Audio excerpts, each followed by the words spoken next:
This is Get Real with Bob and Stacy, the show that helps you learn about the mortgage and real estate markets. Get the inside scoop from their expert list of guests and have some fun along the way. Now, here's Bob Gallagher and Stacy Alcorn.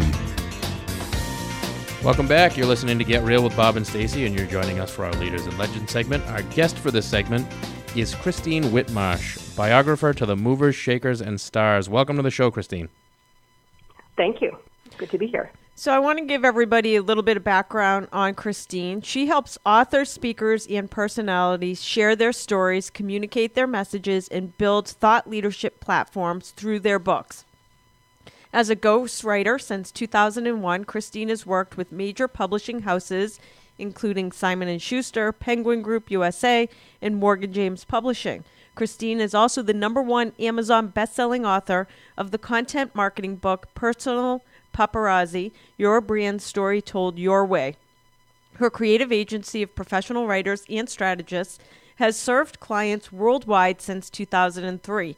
Today, Christine's agency serves high-profile personalities and thought leaders, helping them write their books and then create content marketing strategies to reach their readers. Her personal mission is to change the world one story at a time. I am so excited to have you on, Christine, because I wrote a book for my business a few years ago, and it changes everything for your business. Just having a book, whether people read it or not, it doesn't really matter. Just having a book changes your business. And so many people say, I just don't have what it takes to write a book. So tell us, how did you get into ghostwriting books for people? Oh my gosh. Well, I've been writing my whole life. And by the way, congratulations on your book. That is awesome. What a better business card that is, right? Exactly. Yeah. I have been writing my whole life, and there's like a long, windy road biographical story that takes me through screenwriting and freelance writing. And then finally, at one point, I was doing so much writing for so many different people that my mom, in all her brilliance, said, you're doing so many different types of writing services. It's like you're a company. You're like Christine Incorporated. And I said, Christine Inc. And then I changed the C to a K, and that's how my company was born. And one of the first things that I did was I ghost wrote a book for a celebrity acting coach out in Hollywood, and that just kind of got the ball rolling from there, and reputation and word of mouth sped up, and the company grew over the years. I added a team, and it's one of those natural evolutions of business. Wow, that's amazing. So what are the biggest challenges you see people experiencing when it comes to writing their own book? Well, it's like you were saying about people think they don't have it in them to write a book. They're not sure. What we find is it's the starting point. I just like with any kind of big project, especially a big creative project where you really feel like you're out of your element. It's that idea of, I don't even know where to start. I need a jumping off point. I don't know, how to write a book. I have a lot of ideas. I write blog posts on a regular basis because we do work with a lot of business people, and they're used to writing, but they're used to writing short form. And there's certainly a difference between writing a 600-word blog post every week and then writing a 60,000-word book. Right. So they're just, trying to wrap their minds around the size and scope of the project. And, of course, they want to make sure they do a good job as well. Right. So what are some misconceptions and myths about writing and publishing a book that you run into? One of them is that people can just kind of, kick out a book in a weekend and that'll be fine. We have a major thing about quality in our company because, so many people are writing books, which is great. It's, even with the fears and the anxieties and not knowing where to start, there are quite a few people writing books, but sometimes there's not the commitment to quality. So it's just like anything else, any kind of products in the marketplace. When you're just kind of kicking something out just for the sake of kicking it out, it's pretty easy to get it lost in the pile of other mediocre, as we call it here. So it's what we really like to focus on is helping people write books that can really stand out on what I call the global bookshelf. That's awesome. How long does it take to write a book on average? For a business book, it can take anywhere between 3 to 6 months. A memoir is certainly longer. We specialize in biographies and memoirs that can take up to a year. It depends, of course, on the client, the level of research, just, all those X factors. But that's the short answer. So do you have any potential profile for, say, people or types of businesses that you think just absolutely need to have a book for their business or life? Well, I think most people need to have a book. The people that we really love to work with are the ones that have that message. So it sometimes has to do with their business. It sometimes has to do with their business and their life and the lessons and messages that they've learned. It's one of those things where if people have been telling you for a long time, oh my gosh, everything you say is brilliant and it's helping change my life and I can't stop thinking about the things that you're telling me and your lessons and everything from your life. If people keep telling you that, that's probably a cue that you might want to put it into a book, because there's probably a whole lot of other people that you might never meet in person in life, but could still benefit from your words. Right. And it comes down to showcasing your expertise, I think, like really putting on paper what makes you different than the competition in your business. Yes, definitely. It's the intersection of the expertise and your story. What I like to say is, without some element of your personal story and who you are and how you got to this point and how you gained all that expertise, then just it comes across as kind of you should do this, you should do that, and it's a lot of advice. The story is what creates the rapport and the relationship with your reader, so that it supports the message. So it really is finding that intersection, as we say, of story and message. So what is the process like? So somebody reaches out to you, they're interested in having a book ghostwritten on their behalf. Like, do you assign them somebody and they do a weekly call where they share their stories and their expertise? How do they communicate the message to the people at your company to get the book written? Well, yeah, that would be for the ghostwriting. You're absolutely correct. That we love to talk to people on the phone and kind of absorb all their information and write their books. And what the less common known information is, we don't only ghostwrite for people. And traditionally in publishing, those are really your options for a while. It was you're totally going it alone and writing your book yourself, and you hire an editor to fix it at the end, or you don't want to do anything, so you get a ghostwriter. And what I've done over the years, which I'm pretty excited about, is created all these other levels of support that we offer our authors, from the development process, which I call a book blueprint, that helps create their vision and plan of action to write their book, all the way through coaching as they write their book, all the way, like you said, up to ghostwriting. So we have many different ways that we support authors. Yeah, I also think I would love your take on this. Like, people always ask me, like, oh, you must make a ton of money on the book. And I say I do, but it's not from selling the book. It's using the book to build my business. So it's like, you don't necessarily make the money from the sale of books, but you can leverage it to make money in your business. What are your thoughts on that? Yeah, not unless your name is Stephen King. Exactly. Then you can make lots of money off your books. Yeah. I like to, a phrase I came up with, I like to call books a brand. A book is a brand flagship, because it really has so many different ways to help build your personal brand, whether it's helping you get speaking engagements, create products, have the credibility that drives clients to your business. You can create a whole bunch of, smaller books and smaller products from all the words. I mean, if you think about the average business book that has something like 50, 60,000 words, that's tons of social media content and blogging. So there's so many different ways that you can repurpose the information and the credibility that comes from the book into things that can generate cash flow. Right. And I appreciate what you said about having, like, experts that are going through making a quality book, because as an avid reader, typically when somebody gives me a book, I'll read it. And it drives me crazy when I get something that is like not edited and spelling errors and grammar issues.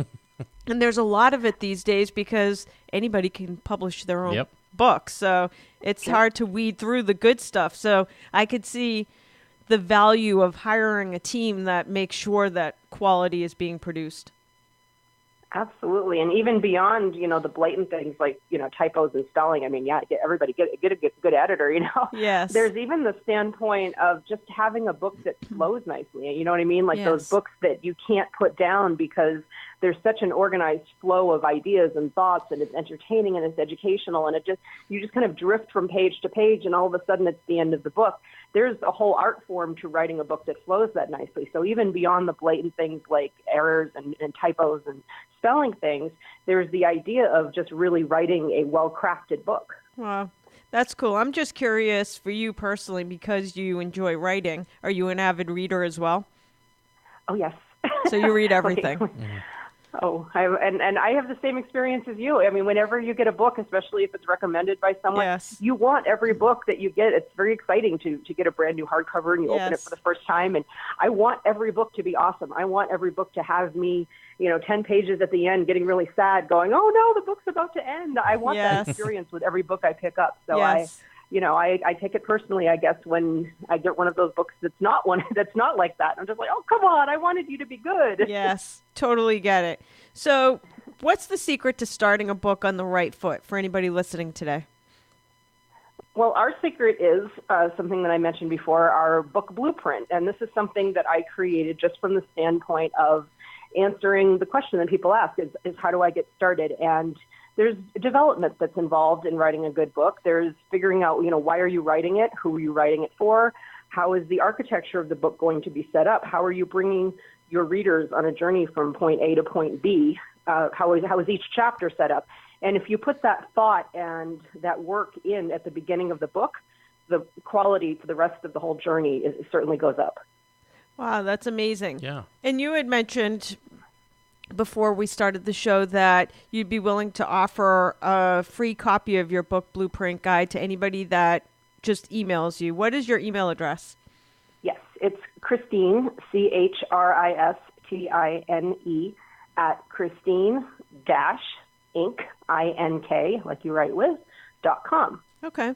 And another question for you, for people listening, like we have a lot of people, I think sometimes when people think about a book, they're like, well, I'm not a big enough brand to have my own book. But even for individual sales professionals within real estate or mortgage or insurance industry, it's still a massive value to have that book. Like, you don't have to be a massive corporate brand to have a book. Do you agree? I absolutely agree. And it's important as long as each person that you have a point of view, you have something interesting that you're sharing. So that doesn't necessarily mean the information. I mean, there's only so many ways that we're going to, reinvent the wheel of our industry expertise and our knowledge. But, for instance, in my book, Personal Paparazzi on Content Marketing, I don't think I can reinvent the wheel on content marketing, but we gave it an interesting Hollywood spin by comparing it to, the paparazzi and how they, in a way, build, celebrities, brands through words and images. So it's finding that interesting voice, that interesting point of view, and that's what people love to read because they love to, open a book and feel like they're having a conversation with you and that you're an interesting person. And maybe the information is things that they've heard before, but your perspective on it is unique.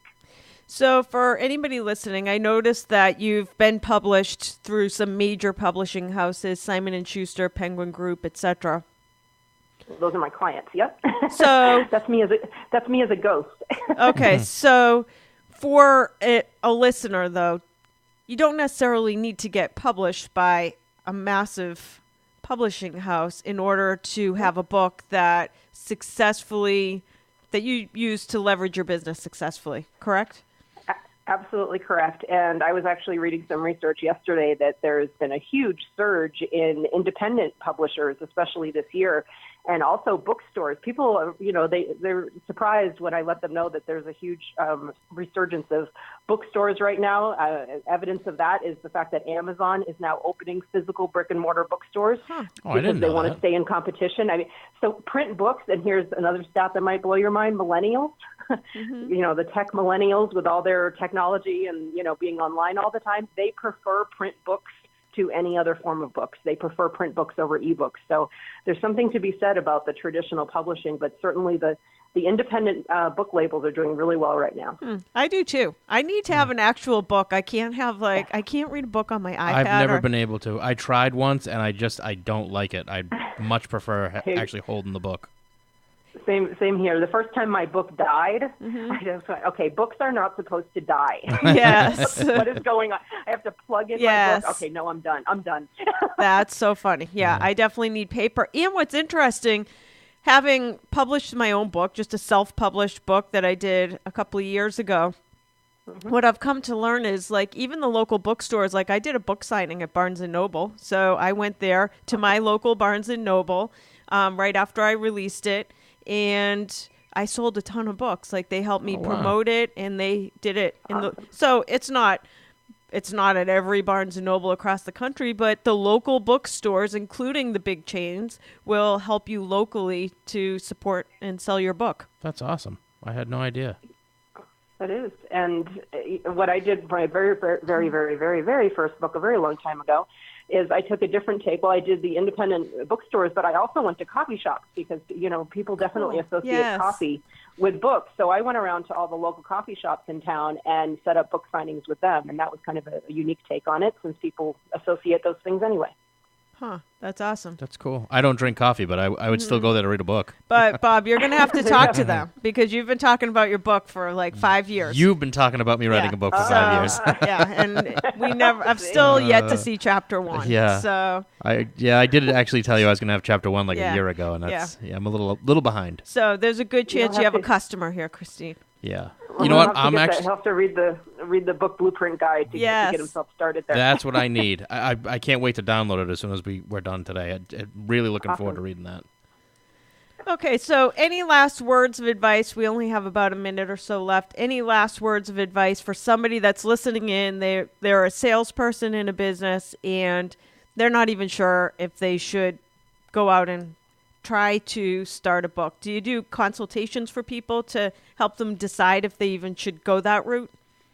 Oh, absolutely. Free strategy sessions to uncover your why, uncover your reason, and especially business people, salespeople, you'd really be surprised at how many actual business problems can be solved with a book. I mean, we talk about, your legacy and making an impact, but there are also real world concrete business solutions that can be solved, whether it's launching a product, maybe you're pivoting your brand, you want to expand your brand.